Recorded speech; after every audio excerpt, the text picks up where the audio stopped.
the magical mushrooms of Mossy Hollow. In the heart of a quiet forest, where the sunlight tickled the treetops and the birds sang cheerful songs, there was a place few knew about, Mossy Hollow. It was hidden beneath ferns, beside a babbling brook, and covered in a soft green moss. But the most special thing about Mossy Hollow was what grew there. Magical mushrooms.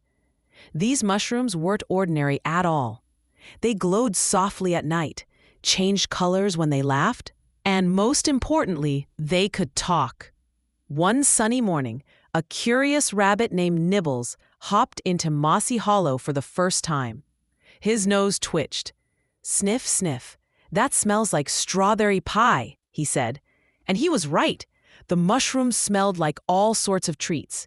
One smelled like marshmallows, another like cinnamon buns, and one even smelled like bubble gum. Suddenly, a tiny voice squeaked, "Please don't step on my cap." Nibbles jumped back. "Who said that?" A red and blue mushroom wiggled and said, "Me! My name's Milo. I'm a sprigglecap." "What's a sprigglecap?" Nibbles asked, his eyes wide. "We're magical mushrooms," Milo said proudly. "We grow only in Mossy Hollow. And today is a very special day. It's the Great Glow Festival." "Can I come?" asked Nibbles excitedly. "Well," said Milo, tilting his cap thoughtfully, "only if you help us first. A grumpy wind named Whiffle has stolen our glow crystals. Without them, the festival can't begin." Nibbles' ears perked up. "I'll help. Where did Whiffle take them?" Milo pointed toward the tallest tree in the forest. "He lives at the top of Tangle Pine Tree." Without a moment's pause, Nibbles dashed off, with Milo riding on his back like a tiny umbrella. Along the way, they met a sleepy owl named Olive, who gave them a riddle to find the secret path.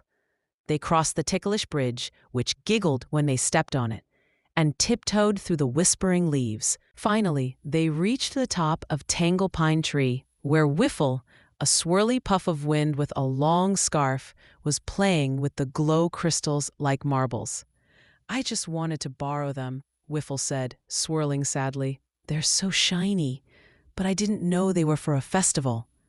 Nibbles smiled kindly. "Maybe you can join the festival instead." Whiffle's windy face lit up. "Really?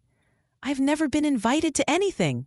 So, Whiffle returned the crystals, and together they all zipped back to Mossy Hollow. That night, the sprigglecaps glowed brighter than stars. There were twinkling lights, songs that sounded like waterfalls, and mushroom dances that made the ground bounce. Nibbles, Milo, and Whiffle sat together, sipping fizzy flower juice and watching the sky sparkle.